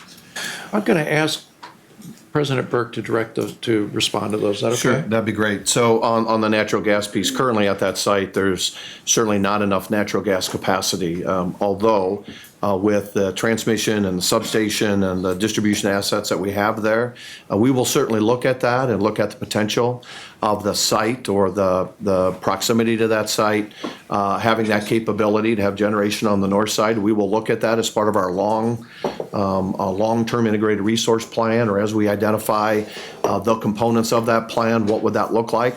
We've had conversations with the interstate pipelines, the local distribution companies on the capability and the cost of that.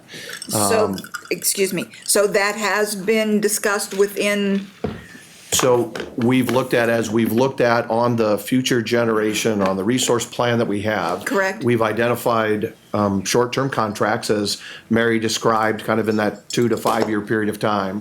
Longer term would be what do we need to have as resources longer term, which could be reciprocating engines, combustion turbines to meet our peak and system requirements. That site could be a site to do those kinds of things if it had gas capacity. It does not have the natural gas capacity that it would need for that kind of a site, or pressures in that area, but we are and have and will be continuing our conversations with the interstate and the local distribution companies around that topic, because diversity of placement of these peaking facilities are also important to us. On the second piece, on the on the Safe Store, I don't see that at all materializing. They would have the same economies of scale issue that this plant is having at 478 megawatts. It's an economy of scale issue in this marketplace. I had this question yesterday in an employee meeting, if we thought about selling the plant, and we haven't because it's economy of scale issue in this marketplace. And other larger units, 2.5 times the size of Fort Calhoun, are struggling in similar competitive markets, as we've heard news over the last couple of weeks. So we do not see that being a viable option in the future. Okay, thank you. I Exelon is appreciate it. shutting down 2 of their plants as we go through I've this been reading that process. also, again, due to laws within the state of Illinois. Right. Right. Thank you, Thank Ms. you. Porter. Appreciate you being here. Good morning. Good morning, Mr. Chairman, members of the board. My name is Andy Kelly. I live at 17302 Pine Street, and I'm a residential customer of OPPD, my energy partner. I'm also an employee at Fort Calhoun in the chemistry department. However, I'm only here to speak to you as a residential customer and in no way represent OPPD, Fort Calhoun, or any other entities. I'm here to speak out against the proposed resolution number 1622 before the board today.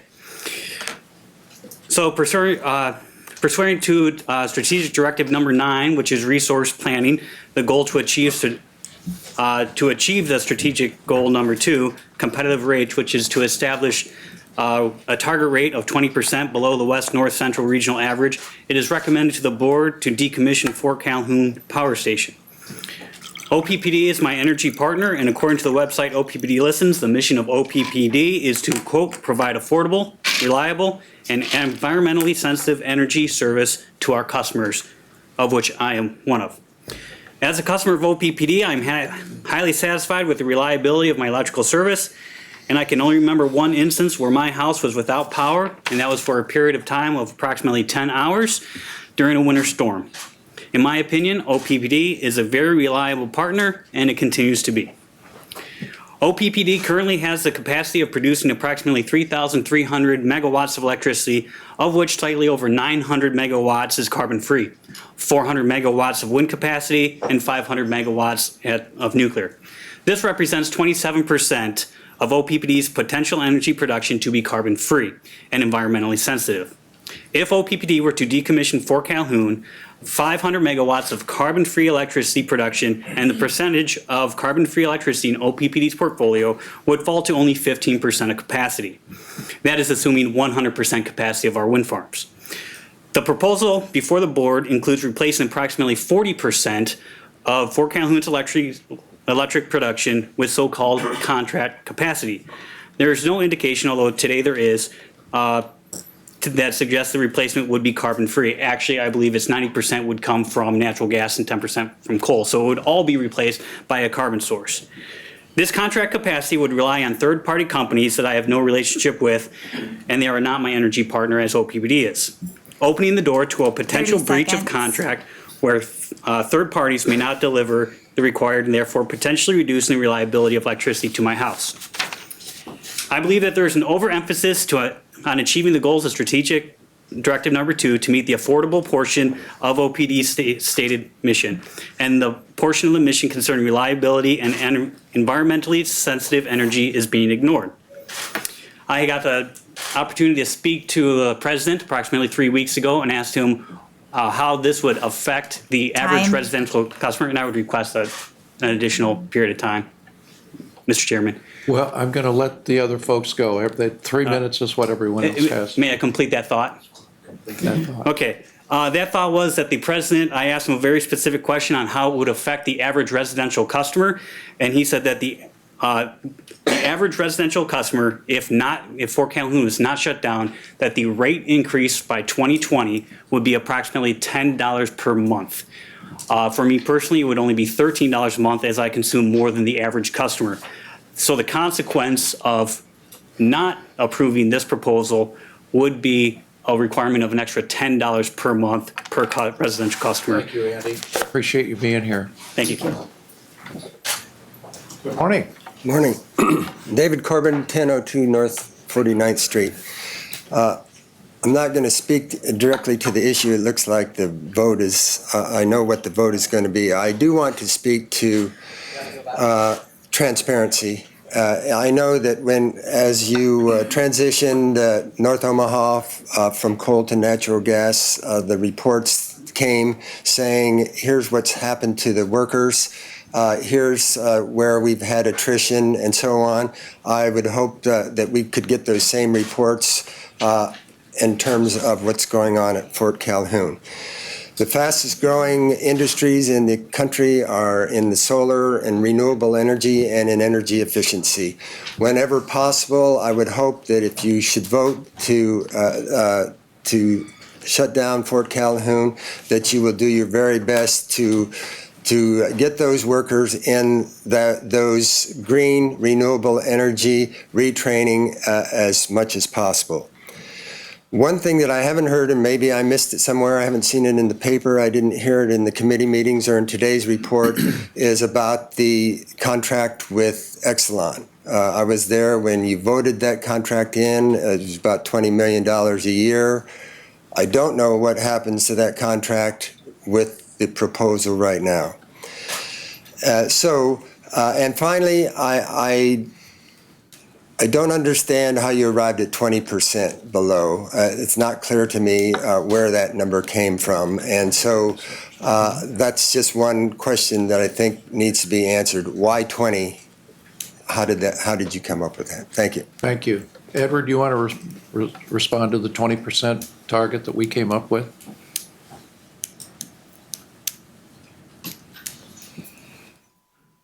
The 20% target is based on cost advantages that a public power entity has relative to an investor-owned utility. If you compare two systems exactly alike, one with a IOU ownership structure and one with a public power structure, the investor-owned utility has to pay shareholders for their investment in the company, and that requires additional rate increases. They also have a higher cost of financing their infrastructure because they pay for taxable interest rates, which are higher than tax-exempt interest rates that we pay. They pay property taxes on the equipment that they own based on where it's owned. We don't pay property taxes. We do pay payment in lieu of taxes. Different terminology, close, but not exact. IOUs pay income taxes. Public power does not pay income taxes. So the value from public power is providing lower cost, high reliability, and customer service to our customer owners. The dividend that we provide is doing it more cost effectively than the person who's doing it to benefit the investor who's receiving the additional income from their investment. You can look at this on an O&M basis. The cost should be equal between the two different systems. It shouldn't depend on who owns what. It should be operated the same. The advantages come through the calculation of the cost of the asset, the ownership cost of the asset, and then the burdens that come with that from the additional return requirement in the tax amount. If you do that and you look at a AA rated utility, which we are, I think you'll find that you come out pretty close to 20%. If you look at a lower rated utility, a single A, a triple B, it wouldn't be 20%, it would be something less. Is 20% an absolute number? No, it is a target. It's a target that we think we can achieve. It doesn't say we have to achieve it, but we strive to achieve it. It's a reasonable goal. Yeah. Thank you. David, good questions. Thank you. About the Exelon, will somebody answer that later? Or? Yeah, we'll talk about Exelon later. Yeah, thank you. Good morning. Good morning. John Pollock, 1412 North 35th Street. In the interest of brevity and at your request, I will not repeat the remarks of David Corbin, although I'm in full agreement with what he said. The only thing that I would add out of concern with the current employees is that as you transition toward a modernized grid system, smart grid and so forth, that you give the maximum consideration to retraining current employees in that you keep the functions of modernizing the grid and further efficiencies and conservation in-house so that you aren't in a position of letting people go now and then 5 years from now having to contract out because you don't have trained people when you could have been training people in the meantime rather than letting them go. Thank you. Thank you, John. Good morning. Good morning. Scott Williams, 312 South 16th Street. Apparently I'm not alone in my comments. David and John had echoed my sentiments as well. But I wanted to stand today and offer my support and thanks for the workers, the unions, the labor who have done an excellent job of keeping the power online, keeping our lights on 24/7. And I want to express my appreciation for what they've done in running this power plant over the years for our district. And I'd like to ask you to, as has been previously mentioned, strenuously, I'd like to ask you to make sure that you respect the experience, the skill, the expertise of the folks who've been doing such a fantastic job for the district for so many years, because I think that we have a new course and a new direction that we're setting for the district with a new generation portfolio and a more emphatic direction towards renewable energy and conservation and efficiency. I think that we have skilled people who can bring those skills to bear on those problems and help us keep cost-effective generation and energy available in the district while putting their skills and expertise to work. And so I'd strenuously like to ask you to support the men and women who've done such a good job for so many years at Fort Calhoun and help them find ways to contribute their skills and expertise in the district for the benefit of all of us. Thanks very much. Thank you. Good morning. Good morning. Right. My name is Bill Dahl, retired OPPD employee, live at 6712 South 91st Street. Having worked for OPPD, I've heard a lot of slogans come and go through OPPD as we try to stay up with the current utilizations in the utility industry, and one of them was employer of choice.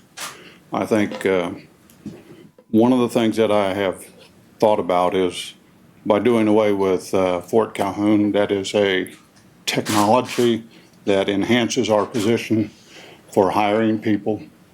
I don't know that that has any bearing on this. I do think that, I hope that it's not short-sighted in trying to do away with Fort Calhoun. The other thing is, with all this proposed economic and financial reporting, I hope that there is some consideration given to all the monies that are going to be saved to reinstituting the retirees energy reduction or energy benefit and the reduced costs. That was done away. I think that's still in the courts right now. And that's all I've got. Thank you for letting me speak. We'll talk to you later. Thank you, Bill. Appreciate you being here. Anyone else? I see none. Members of the board, you have comments? Tim, I know you wanted to make some comments. Well, Comments later. we get Go down the ahead. line, Ian. No, you're not in charge. I'm in charge. Okay, thanks. Yeah, I talk a lot, but I think it is important that everyone get out if they want to get out, why you're making this vote, because we owe it to our ratepayer constituents. It's just a lot of reasons, but first and foremost, I appreciate it, and I also personally, for the employees that put in the time and effort. This is a, 24/7, 365-day plant running, and I know there's a lot of good work. I've been on the nuclear committee for a couple of years and watched it's an amazing job that all the employees do. I have personal friends that work there and their families, and it's not an easy decision, of course, for any of us. One thing I was just going to bring up is, you look at this, we've all looked at this a longer time, and I know there are public meetings, they say transparency or not, but I think we've all struggled with this whole decision. There's an article in the newspaper about keep nuclear plant around, but one thing it said is also threatened by market forces of short-sighted public policy. And I totally agree with that statement. We're in this environment, as we've mentioned, that's why I was asking these other questions of what is going on. A lot of this we don't control. So that short-sighted public policy directive in my mind that really pushed it over the edge for me was the Clean Power Plan, or whatever it's going to be, had nothing in there for nuclear power, clean energy. So it handcuffed us even further than a few years ago when maybe we were looking at this again. So you look at that, you look at market forces that are out there with the fracking, whether you like it or not, it's there. The wind, whether you like those policies or not, it's there. So these choices that come about have all been accumulating over the years. And as a board member, you're faced with, what do? I mean, we represent a lot of people out there who have no idea of any of these terms or anything we're talking about. But of all the different things I've looked at, it's all added up for me. And the rest of you can do what you need to do to make this decision to vote yes to follow recommendations. Director Mines pointed out, this has been a board directive to ask senior management, not the other way around. The board has been working for 2 years on strategic directives, and those mean something. We put a lot of time and effort into this, and like I say, they mean something. And when you look at the cumulative of what's going on in the industry, it's a very, very difficult decision. I've been blessed to represent my area for a long time, and I've made good decisions and bad decisions, but this is one of the hardest ones. But I think I've had personally enough information to make a good decision. And I think that decision for me is to go with the recommendation and vote yes to shut it down Fort Calhoun. Ann? Thank you. Yeah, it also is, it's the hardest decision I've ever made since I've been here, and the most difficult. Two other things, I think the lack of a carbon tax and also the lack of subsidies for the nuclear industry. And I'd hope in the future that the government would look into nuclear subsidies. And it's too late to help us. But I think nuclear is an important aspect as far as the generation portfolio this entire country does need. This is an extremely emotional time for all the men and women at Fort Calhoun and the entire company. It's been a very, very difficult time, probably the most difficult time that it's gone through, because it's a huge transition. And I think I mentioned when we were doing the rate restructuring that we're in some type of in energy revolutions going on, and this is part of the revolution. The big baseload plants, especially nuclear plants, just are not as competitive as they do, and they're having struggles to survive. And since we're the smallest plant, this is affecting us. I was sort of surprised in the paper to know I've already voted yes.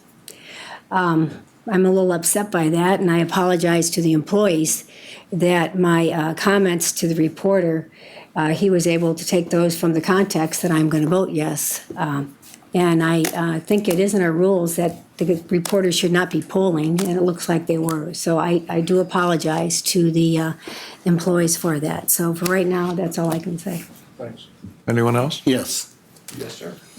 As one of the two people who was undecided prior to today's meeting, for the reason that I wanted to listen to the employees. Listening. And find out what they had to say before I made a final decision. It's going to be time for that final decision. As many of you know, I started my career at OPPD as a summer help, and my job was to do the weather station work for the Atomic Energy Commission while the plant was being built. And this is my last year on the board, and so I began my career with Fort Calhoun, and I'm ending my career with Fort Calhoun. Up until recently, I believed, along with so many of you, that if we could keep the costs close, even if they weren't perfect, that having nearly 500 megawatts of carbon-free generation in a changing time in terms of energy needs, energy requirements, and environmental concerns would be a good thing for the district. I believe that up until the last year or so, when it was clear that there wasn't going to be any benefit in keeping the plant open. With a change in how we sell electricity into the marketplace with the second-day SPP requirements, with the collapse of the wholesale market at night, which was something we all relied on and had subsidized the residential ratepayer for a long time with the money we were receiving off of the sale of that energy at night, was substantial. Now it's next to nothing. The change in the cost of natural gas, and like I was asking the question of Mr. Easterlin, even if all of the price of gas goes up and the fracking issue becomes important to the point where there's going to be calls not to do that anymore, you're still talking about 5 or 10 or 15 years from now, and the plant only has a life expectancy of 16 years. Every year that doesn't happen makes it even more economically unviable. Finally, we have the last one was on the clean carbon tax, or the clean carbon program. And we, if there was a percentage in there that could have been counted for capacity purposes, we'd have been in a much better position in order to be able to say, yes, this thing should continue on for a while for all the reasons that we said. We gave a directive to management in 13 and a direction to Exelon in 13 that now that we had recovered from the flood and recovered from being under Section 350 regulations, to give them the directive to see if they could save enough money in the operation of the plant that we would not be faced with this decision. They did an extraordinary job of saving money, but it simply wasn't enough to justify the plant continuing. So that, and with the lack of being able to use any of the carbon-free production from Fort Calhoun for part of our energy portfolio in the future, and instead of waiting for some miracle that this was never going to happen in the near future, it's going to happen. We looked at the Clean Power Plan and the requirements in there, whether they're constitutional in terms of the way that it was done, it's going to be done. I just don't see any difference in there. So it all leads to this moment where we tell our friends, and they have been our friends at Fort Calhoun, an extraordinary job that they have done over the years through putting the steam generators in, through the flood, through the recovery, through the work that they've done over the last 2 or 3 years in trying to reduce costs out there and maintaining that plant, that we just can't justify it anymore. This isn't a personnel problem. This isn't a you can't run the plant right problem. This is simply an economic decision. And the economics are going so fast the other way that that we can't seem to justify this anymore. So I'm going to vote for the plan to close this, as much as it hurts me. Thank you, John. Mike? Thanks, Mick. Many talented, dedicated employees will be impacted by this decision. That is what makes this a very emotional, if not difficult, decision. I don't know how I can say thank you for your loyalty, dedication, and professionalism to this organization and all the hard work you've done, particularly the last few years under very challenging times. I greatly appreciate it. When all is said and done, our job as directors and as representatives of our ratepayers is to provide dependable, safe energy at as reasonable cost as prudent. As John said, it's an economic thing. It's very clear the appropriate action is for me to support this resolution. Thank you. Thank you. Fred? Mr. Chairman, members of the audience, I am glad to have listened to all your comments. I had some of the same questions and concerns that many of you expressed. My speech is no longer relevant because everybody's given it. But I will say that I was the first chairman of the first Nuclear Oversight Committee chairman that we ever had. They didn't have one before I came on the board. And I have a sense of identity with that plant and the people out there and their dedication, as Mike has said. They are a very talented, skilled group of people, and this is not about them. And that's the hardest part about this whole thing. I can get pretty emotional about this. This is very, very difficult. But really, the Fort Calhoun started being challenged at 3 Mile Island because there were supposed to be 4 of them. And of course, 3 Mile Island happened, and the board at that time canceled all the others, and there it sat as the smallest plant in the country. And what a tremendous job our employees did over the years, keeping that thing operating and running at an affordable cost. But regulations and the market conditions have just overwhelmed it at this point. Wind is heavily subsidized by the federal government, and that hurt wholesale market prices. We used to make $100 million on our bottom line selling power to other people. Now we make not even 1/10 of that, and we sell more power, but we aren't making any money at it. That was a big hit for Fort Calhoun. The Clean Power Plan has already been mentioned. We thought at that point that if we got a subsidy, some sort of a benefit from that power plan and the expertise of Exelon, that we could continue, because I really do value fuel diversity. Now, there is a little bit of risk in this natural gas thing. We have to admit that. There is a little bit. How much can you pay for that to avoid that risk? And the costs related to Fort Calhoun have just overwhelmed it. And I regretfully say I'm going to have to support the recommendation. But I urge management, and I know they will, to do everything in our power to take care of those employees as we transition through this. I'm sure Tim and Mart and all HR people will do that. I'll be following that, and I'm sure all the other board members will be too. We'll be following that very, very closely. And if you ever have any concerns about what's happening up there, I welcome your comments, and my name's in the phone book. So please contact me if you feel that you're not being treated right. Thank you, Fred. Yes, Rich?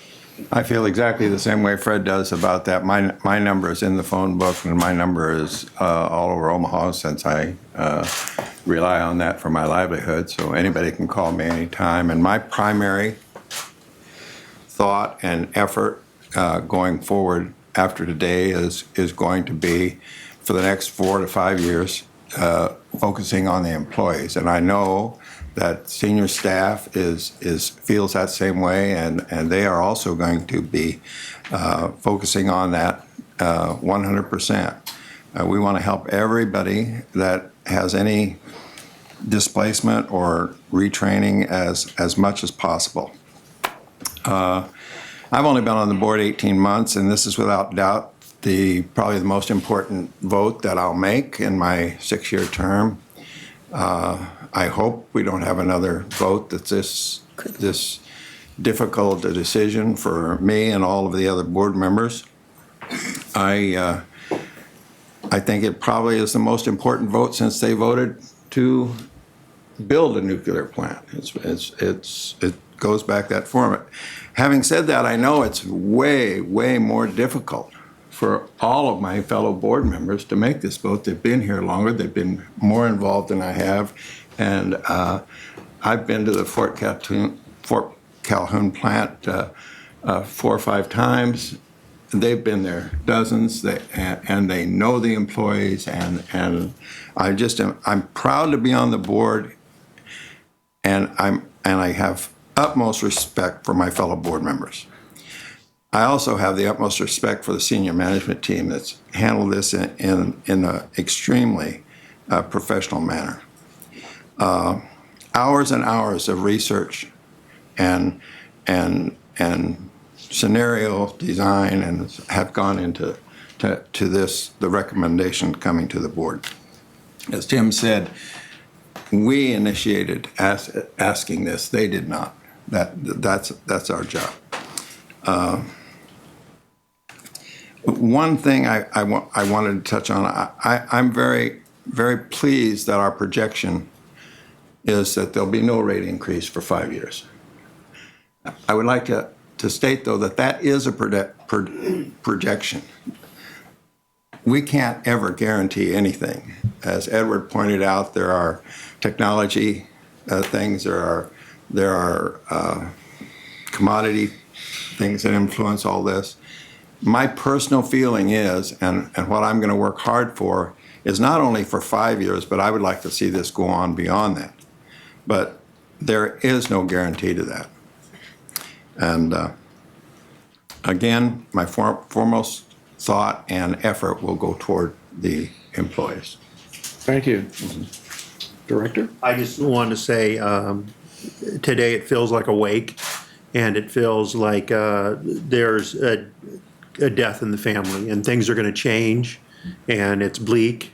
But I just wanted to thank the former employees, current employees who work at Fort Calhoun and not only get a paycheck out of there, but there's a sense of community with Washington County, and they've done such an incredible job that it feels like that it's a change. It's an incredible change to families, and I just want to thank them for their support. This team up front, I just want to thank you for after the flood, for all the hours and the time and the effort you've made to keep it. And I want to thank Mart and her team, that they're people who are going to be displaced or lose their jobs, that they have a stable where they have some direction. So it's a wake, but it's also there's light at the end of the tunnel, and it's a change. It's a positive change for OPPD. So it's moving forward, and it opens up a lot of options for us. So thank you for coming. Thank you. Ann? I wanted to add one more thing, is that what's amazing is about our employees up at Fort Calhoun right now, they're listening to all of this and getting this idea that how we're going to vote, knowing that we're probably going to vote yes. We're all going to vote yes. We've already said that. But these guys have to continue to stay focused and run this plant for the next 6 months. And they are dedicated enough to do that because they love this company well enough. They love Fort Calhoun, and they love all those people. They're a family up there, and they're going to keep it together for these next 6 months. And that's going to be the hardest thing. And I really appreciate the fact that this whole team, led by Shane and the rest of the whole crew, is going to keep this whole team together, because that's going to be the hardest thing, because they still have a huge responsibility up there, because that's not the easiest place to run, if you all know. And we have a lot of wonderful people keeping it together, and I really appreciate that and thank them. We also have a responsibility. The board has a responsibility with the consequence of this decision. We have a responsibility to the community as far as the economic impact, and we have to help them as much as possible. And OPPD can do that as far as the economic impact. We have a responsibility to the customer owners as far as trying to control the cost of decommissioning, which we've heard can get out of hand. We've got responsibility to that. We have an environmental responsibility as far as having a safe decommissioning. And finally, and most important, as everybody else has pointed out, we've got a responsibility to the employees and their families to assist them in this huge transition. And thank you very much for my extra time. Thank you. And they've covered it all. I'm going to pull a Sarah Palin moment. I live in Washington County, and I can see the Fort Calhoun station from my house. I know the people. I have 150 people that live in Washington County that depend on Fort Calhoun for their livelihood. We've also got 360,000 customer owners that depend on OPPD for reliable, affordable, and environmentally sensitive energy. This is the right decision in my mind. From a fiscal perspective, there is no other decision. That's the way it is. Unfortunately, it touches almost 700 lives and families in addition to the communities. But it's the right thing to do. For all our customers going forward, it's the right thing to do. So, Tim, I'll let you wrap it up. Sure, thanks. Mick, Mick, Chad, Andy, thanks for having the courage to come up and represent the folks that you represented today. I thought that was cool. Absolutely. It was good. Very well done. A year ago, we talked about, as a senior team, doing the right thing the right way. And I think it's really important that our employees live that every single day. Doesn't matter where you are in the district, whether you're in Syracuse or Humboldt, whether you're Fort Calhoun, Blair office, Elkhorn. I think they do the right thing and they do it in the right way. And the employees at Fort Calhoun have done that. They've lived that. Very, very proud of them. Very proud of the retirees that were here today to represent the plan as well. But as a senior team, I think we've done this. I think what we've done is live that. I think we are providing the right recommendation, and I think we'll do it in the right way regarding our employees.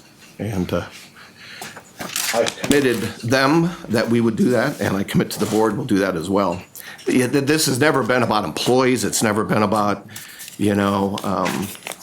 our partners. It's been about a facility that has an economy of scale issue, has market forces that are fighting against it, that's creating the current situation that we're in. And it is what it is.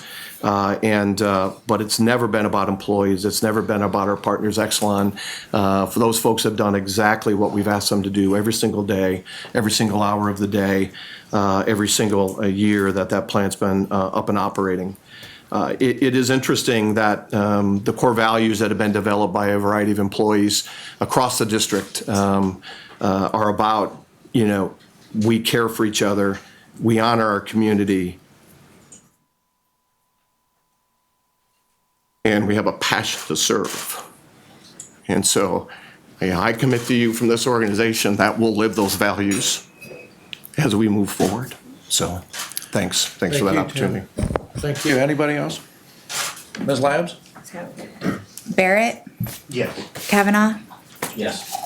Yes. Green, Yes. Hurley, Yes. McGuire, Yes. Mines, Yes. Ulrich. Yes. Motion carried. With no other comments, thank you for attending. I appreciate you being here, appreciate your comments. Comments afterwards, we forgot. We did comments before. Thank you. Appreciate you coming. We're adjourned. General. No, you don't have to do it every time. Oh, that's enough. That's